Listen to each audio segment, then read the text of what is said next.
Hey, welcome to another edition of Kyle Meredith with. It's the interview series presented by WFPK at WFPK.org, Consequence, and the Consequence Podcast Network. Thanks for making your way here. Checking out the episode, the series. Hit that subscribe button if you're not already. I'll give you new interviews just like this one every single week. It's a great way to keep up with your favorite artists. Of course, you can grab us anywhere you get your podcast from as well. Spotify, Apple Podcast, NPR, WFPK.org, Consequence, or right here on YouTube for the video versions. Anywhere you get your podcast from, you can subscribe to Kyle Meredith with.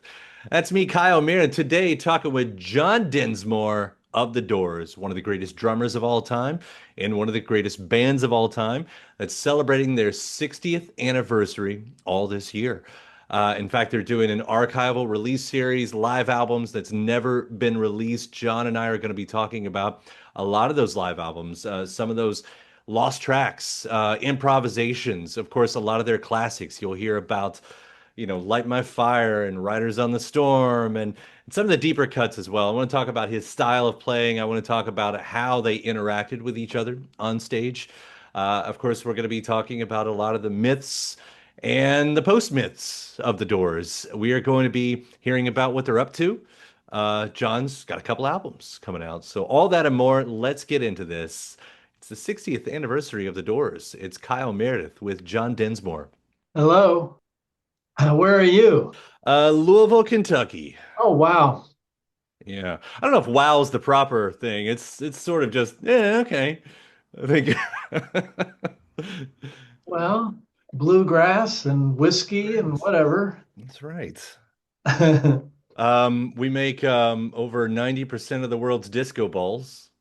Oh, Got that going. Bats, Louisville Slugger, and the bourbon and the horses and etc. yeah.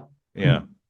Well, I'm in Santa Monica, where I was born, but I'm not a native, Kyle. So you're Uh, born but not a native. How does that work? no, the Chumash, the first peoples of this land are the natives. Ah, I see what you're saying. Okay. But Aha. It's good to know that, oh yeah. to understand that. Yeah. So, Well, yeah. I've written articles about how, mhm. we need to kind of yeah, no, the first genocide and then the racism that's bugging us now will heal quicker. Yeah. So, Yeah. That's it seems to be where a uh, lot of the disconnect is of people not even thinking through history, not learning about the history, not learning about their own history, not remembering what happened 5 years ago politically. Um, in fact, let's get political. Wait a minute. yeah, I love that. Okay. Yeah. So, if you're not on the edge, you're taking too much space.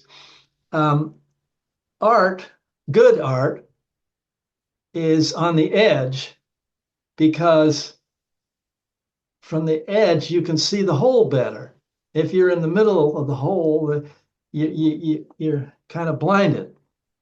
That's why Agent Orange, Spike Lee's name for Trump, wants to cut this program, NPR, Uh-huh. PBS, because art is visionary, pushing the envelope on the edge. And in fact, American culture is the main thing that makes America great Mhm. again. And not too smart to be cutting that. All right, I'm on the soapbox. What? Well, no, I love that you're saying that, though. I mean, obviously, yes, I live, the biggest chunk of my day in the music side of the NPR world. But it is it's not surprising because Yeah.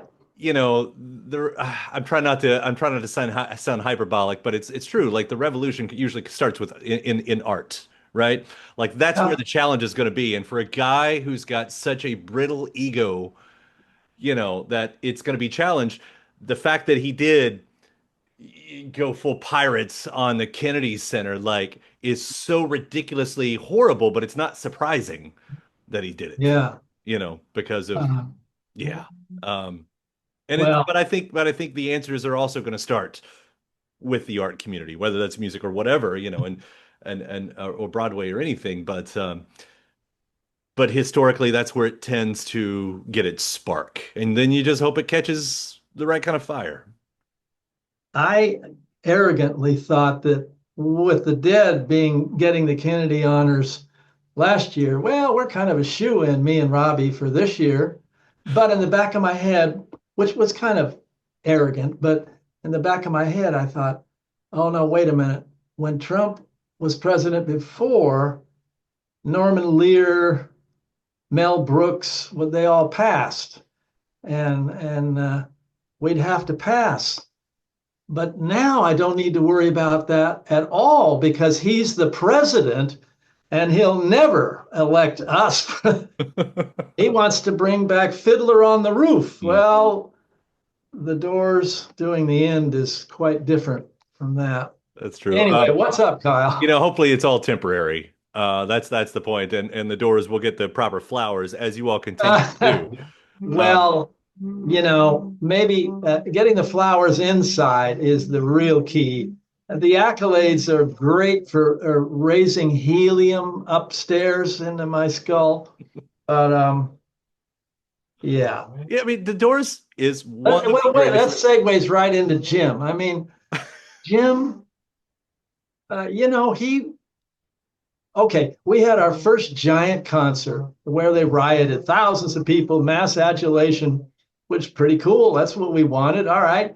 And then backstage, Jim said, well, we've done that. Let's go to an island and start over. Like you've done it. You've hit the peak. This guy wanted creativity to continue whatever level. That's why he blew up at Come On Buick, Light My Fire, a song he primarily did not write. So what does that mean? He cared about the whole catalog, Kyle. And that's why maybe we've lasted. I don't know. Well, probably it's the drumming. Oh, fuck. I think it's the drumming. I say that? Whoops. It's of course it's the drumming. Let me paint a little bit of a picture here for our viewers and listeners too, because here we are. You're celebrating the 60th anniversary, 60th anniversary of one of the greatest bands of all time. There have already been some vinyl out there in the box sets. There's the book At Night Divides the Day. There's these great live albums that are finally getting released, full of that incredible drumming. That's true. But we're hearing these things, and we're hearing these songs. Like, of course, there are the hits that are the greatest songs of all time. We're also hearing songs like Away in India. Oh, Yeah. We're hearing you all get very creative in moments that, if you're not a bootleg collector, you wouldn't have heard otherwise up to this point. Yeah. What a great series this has been so far. Compliments. Yeah. Well, when I was a kid, someone being 60 to me meant, wow, they're almost dead. I'm 80, and death is the new 80. So I got another 20. But I think at one point George Harrison said, if any more Beatles material comes out, it has to have the Surgeon General's warning. Well, I used to think, my God, they're outtakes because we didn't want them. And then I thought about how guilty I am about having 6 different takes of a Coltrane song that led up to the master. And it's interesting for me to see the ride. So I get it. Yeah. Yeah, for us fans, that stuff is so golden. I talk about this a lot on this series. I'm a fan of the B-side. And the B-side, even the idea changed over the years, but a lot of the times, right, that was the song that wasn't quite good enough for the album, or it landed on a soundtrack or whatever it was. But there is so much magic in there for me. And we're talking about the outtakes too, because sometimes that's what the B-side would be for some bands. It was those outtakes. But to hear the songs that weren't completely finished in the minds of the artist, that was really fun. I love that stuff. I'm thinking of Who Scared You, which was a B-side. I don't think it made it on a record, but once again, Jim's lyrics Who scared you? Why were you born in two times arms with all your charms? I mean, the guy fucking was a poet. Yeah. I'm swearing again. Can you Swear believe all it? you want. Okay. You can swear I on mean, top of the swearing if you want. that's what attracted me so much. At, at first, when I met him in Ray's garage, he was so shy he wouldn't even sing. Mm, And so I said to Ray, "Well, let's see. You know All Blues by Miles Davis? Let's jam on that." And then Ray gives me this piece of paper with break on. Day destroys the night, night divides the day. Tried to hide, tried to run, hide, break on through. I'm just like, wow, there's rhythm in those words. mm. I'm down. You know, it Yeah. was a turn on poetry and rock and roll. Poetry. And those, but yeah, to your point, and those songs, and there's so many, and they're so deep that, and again, I'll go back to these live albums that we're talking about, that I'm talking about, to hear some of these finally get sort of a spotlight that don't usually. Palace in the Canyon. I don't know anything about that song. It was only played twice ever, I think, for you guys. Like, do you remember anything about that one? uh, I do remember that all of them, we were a trio. And that's, Ray's left hand was the bass player. Normally, the bass player and the drummer are the rhythm section. Ray's left hand and me was the rhythm section. So most of it, I had to really oh, concentrate on the groove. The first job of the drummer is the pulse. You have to keep it consistent.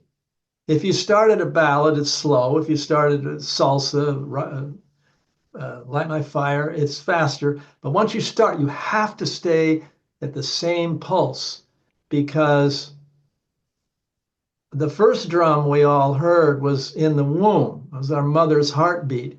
And that's homeland security. You have to have that steady pulse, and then it makes you want to dance or cry or whatever the fuck. And so um, I had to work real hard at me and Ray's left hand. When he would take a solo with his right on the organ, he'd get excited, and the left hand would get excited, and I'd have to, whoa, whoa, come on back.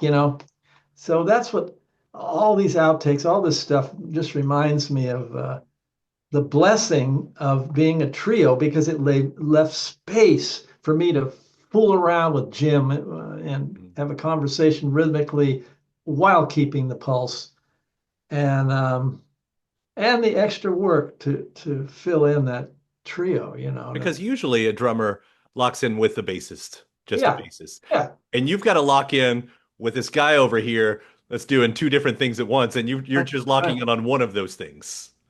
And it's so wonderful that Ray could split his brain into two musicians. I mean, Incredible. he told me that he he he made the bass line sort of simple, repetitive, like boogie woogie he heard in Chicago or whatever. Don't don't.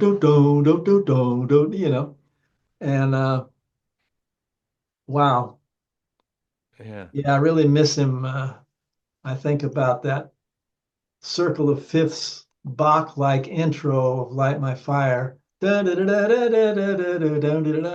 Oh my God. And his solo in Riders on the Storm. Forget it. Uh-huh. Yeah. We're working on playing for change Mhm. videos. Yeah, absolutely. Yeah. Yeah, we're doing Riders. And Rami Jaffe, Foo Fighter, is Uh-huh. Don Ray's solo wonderfully. Don Was played bass. Me and Robbie, and we're real excited to get Sierra Farrell Uh-huh. Yeah. No Sierra. to do Girl, You Gotta Love Your Man, Mm. Take Him by the Hand. The world on you depends, our life will never end. You gotta love your man. That's great. I can't wait to hear that. I can't either. Yeah. Yeah.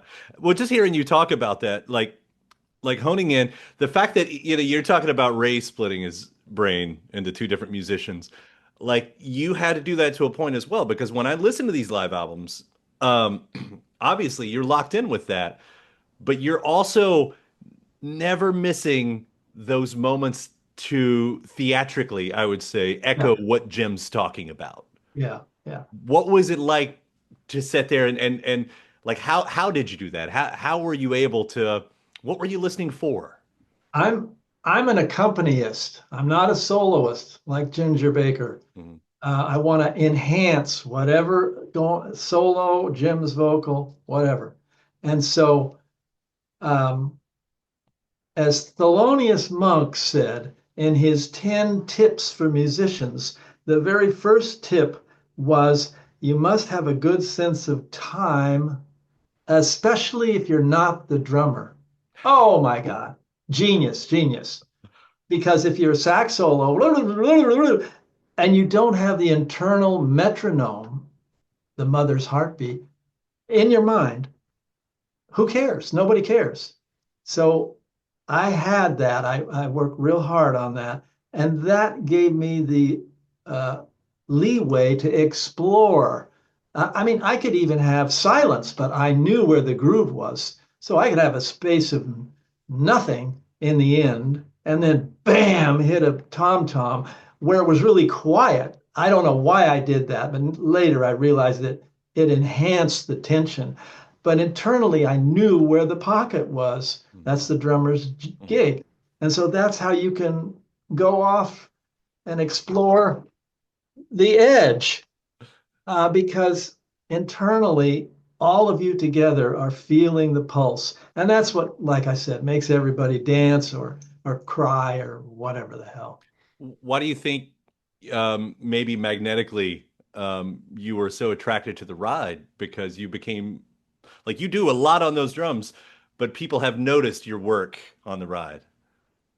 Well, that's my I saw every great jazz drummer in the world. I sat next to Art Blakey and looked at him playing those press rolls, which I stuck in a couple Doors songs. And Riders on the Storm is, I saw Ed Thigpen, drummer with the Oscar Peterson. He had rivets in his cymbal. Oh, I'm taking that. And I have sizzle cymbal on Riders on the Storm. It gives a mood. So heavily influenced by all those jazz giants. Yeah. Did you like there was so many styles, of course, as you're talking from anything like Light My Fire to the Soft Machine and Touch Me and like you Soft Parade. saw Separate. Yeah, Soft sorry. Machine is a band You're somewhere. right. It's My brain okay, is going pal. everywhere right now. But what I'm thinking of, like you make me real. Like when you guys rocked, like Soul Kitchen, like those moments. Hmm, Did you do you find that you had a preferred style? Because again, when you all wanted to rock, it was there. Break On Through, one of the greatest rock songs of all time. hmm. But there was so many styles. Like, where was your favorite pocket to be in? I think the band was like a American gumbo. It Hmm. was a melting pot. So there was my jazz and Ray's blues and classical, Robbie's flamenco. So it was just this delicious soup of stuff. So Break On Through is like a fast bossa nova. A Girl from Ipanema by Jobim was a Brazilian bossa nova was coming up. And then I just went, oh, take that and make it faster because Break On Through was like, "Argh!" And so I don't know. There's just a lot of styles in there, and it was a blessing that this quartet came together. So now it takes four doors to make a sedan. Hmm. So Robbie and I are the coupes. But Uh, sorry. but you're both still creating. I mean, you're both Oh, still oh, definitely, definitely. working. I was reading about, do I got this right? Like there's an electroacoustic jazz album um, that you have going on. And did I read something about Chuck D? Yeah, we got an alt hip hop album um, coming out eventually, not sure when. Yeah, I did a jazz thing. That's why I mentioned All Blues by Miles. Mhm. Um, Jack Holzman signed the Doors to Elektra Records. His son Adam idolized Ray. He was in the studio with this little kid, 12 year old, what, 8 year old, I don't know what. And Adam became so proficient on keyboards, he was hired by Miles Davis during Miles' fusion period. Mhm. So recently I saw Adam and said, "Hey, come over and jam, just me and him." We went crazy and we got to make a record. And we did. But I said, it's so hard to sell anything. Besides these jams, let's do an instrumental version of a couple Doors songs and a couple Miles Davis songs. We did all blues. We did it kind of electronic because when you cover a iconic song, you can't be as good as the original. You got to go somewhere else. So I have recorded this song with the son of the guy who hired us on the first song that Ray and I ever played in his garage, and the Incredible. guy played with the guy who wrote the song. Incredible. Those are some liner notes. Yeah, right. That's full circle if there ever was one. Yeah. That's but it also, I mean, like the way these songs still stand. Like the songs have always stood. You also had the mythology for decades. And not that that isn't still fun to look at, but I feel like the Doors made it to a point, and a lot of bands, I will say, Zeppelin, whoever, made it to what now is the post-myth era. Like, Oh, because my son, like a lot of, I know you hear this story a lot. Like, I have a son right now, he's 17. Like, uh, the Doors sound great. He has no concept yeah, of yeah. the Lizard King, or any of that stuff. This is so interesting, Kyle. I love your concept what'd you say? Post-myth. Post myth. Yeah, Yeah. there's this incredible Dionysian uh, Adonis lead singer and great poet in one, and dies in the bathtub, all this stuff. And these kids maybe are so young they don't know that stuff, and the music is still getting them. Yeah. So that's That's when uh, this, you know, the song, post the song myth. is great. Kyle, I'm taking that post myth.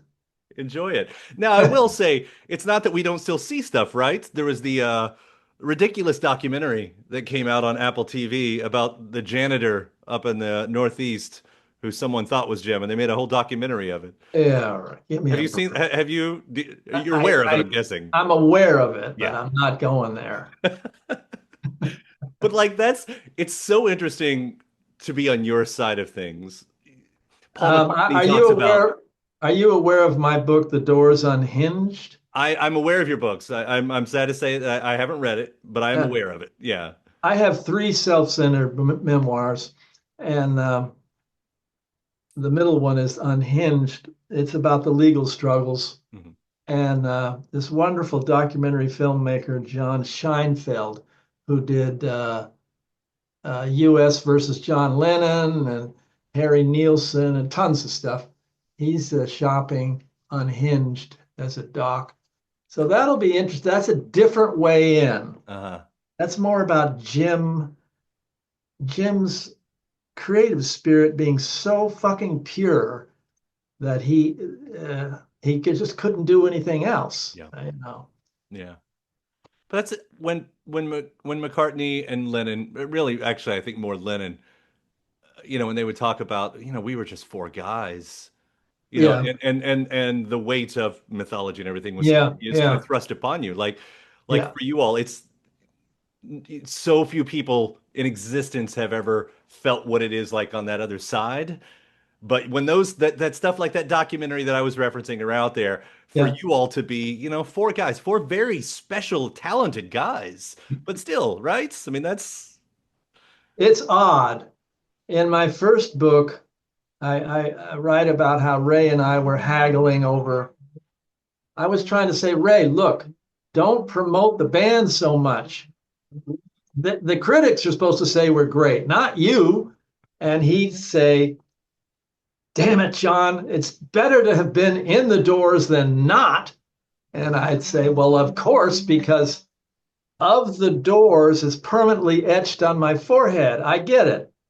But let's not, I want to be able to go to the market and go, and I got divorced. I go to the bathroom, take it down a notch. Um, what was it like for you all to promote I'm going to use the post word again, post Jim albums, which still have some great nuggets on them. Yeah. Yeah. We did not want to give up the musical synchronicity that the three of us had. We had it. And we were actually rehearsing when we heard that Jim died.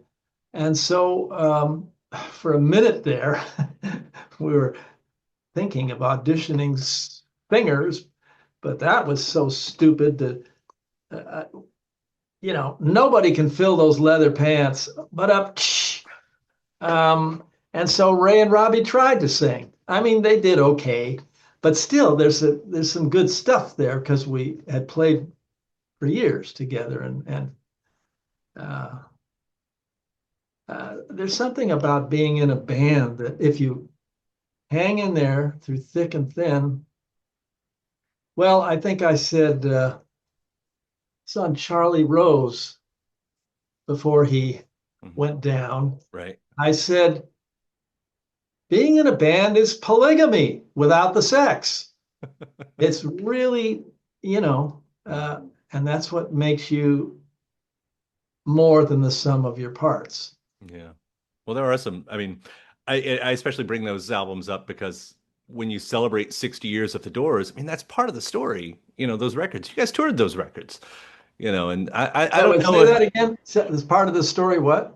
I said it's part of the story. I mean, you all toured those records even, Oh, yeah. but those albums, to me, and I say this as coming from fans, it's like that's part of the complete story.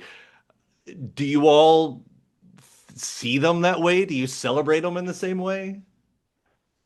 What do you mean? The post Jim albums. Oh, those two. Yeah. Now, yeah, we were pleased that they finally got put out together on one package or whatever. Um, Celebrate them, and by the end of the second one, full circle, we realized our focal point was gone. Mhm. We missed him so much, and we all had solo ideas, and so it was time. It was time. The dream is over. What can I say? Yeah. Now I'm John Densmore, not Lennon. Right. Right. Yeah. Yeah. But what, I mean, again, just what an incredible work of art. Hey, enough of this praise. I'm getting inflated. What else? What else you got going on, man? We've talked about the upcoming albums. You want to stay Oh, busy? Are you yeah. going to perform any? I mean, are there going to be performances this year? Oh my God, I don't know. Well, actually, I did. Robby is doing a cool thing. He's playing the Whisky a Go-Go where we started. Mhm. Every week or every month, I don't know what it is. He's doing one entire Doors album each time. Oh The wow. whole thing, every cut. Yeah. Really cool. So he did LA Woman a couple of weeks ago, and I went down there and I wanted to play Riders. I don't have the chops to play Break On Through anymore. It's 16th notes, really hard. You invent a beat and then you can't play it. Great. So, Like vocalists who the key's too high anymore for them. Yeah. yeah. Um, uh, the cut before Riders, since he did everything exactly programmed, was the Wasp, Texas Radio, and the Big Beat. Oh my God. So I sat in on those two and I said to the audience, okay, I have never played this song live. All right. So wish me luck. And it's maybe the most difficult Doors song rhythmically that we ever did because I had this idea instead of just playing the groove da da da boom boom boom ba da da da. Da, da, da, da, da, da, da, da, da, da. I played the melody. Da, da, da, da, da, da, da, da, da, da, da, da, ba, ba, ba, da, da, da, da, da, da, da, every fucking note. And so I did that live and it went pretty good. And then my thumb went out for Riders on the Storm, my 80-year-old thumb. But it's slow and not too bad. And so I snuck by. Yeah. And that what is it? CBS Morning News. What's his name? Anthony Mason. They filmed it. Me sitting in. We gave them a little heads up, and they went, "Oh." So that'll be out. I don't know, in a few Nice. weeks. A little clip of five Yeah. minutes, whatever it is. That's That something. was playing together for a second there. Yeah. Yeah. And those like hearing you talk about how you did Wasp Yeah. and some of those songs like we mentioned Soft Parade. Let me get the title right this time. Even when the music's over. Those epic songs. Like Yeah. some songs I imagine were written off of jams, but there are Yeah. some songs like that. I'm like, how did you all tend to do those type of songs? Because they're movements. There's so They, many movements. yeah. They're like operas. They develop over time. We get a lick, we start jamming on it. Oh, well, let's just sort of do a drone, and then Jim can improvise some poems. That's what's going on, and the music's over. And we're playing the groove, doom, doom, doom, doom, and Jim starts. What have they done to the earth? What have they done to our fair sister? Stuck her with knives in the side of the dawn, tied her with fences, dragged her down. Okay, I'm going to mess around with that. I'll stop the beat. Ray plays it on the bass, and I kind of talk with Jim. And then I go back later. This just happens over time. And Mhm. I loved playing that song live. The song, 13 and a half minutes of it usually. yeah, sometimes we'd open the show with that thing. And Wow. everybody be bludgeoned, and we'd have to do something lighter. And we play Light My Fire a lot of times at the end, and everybody would be dancing.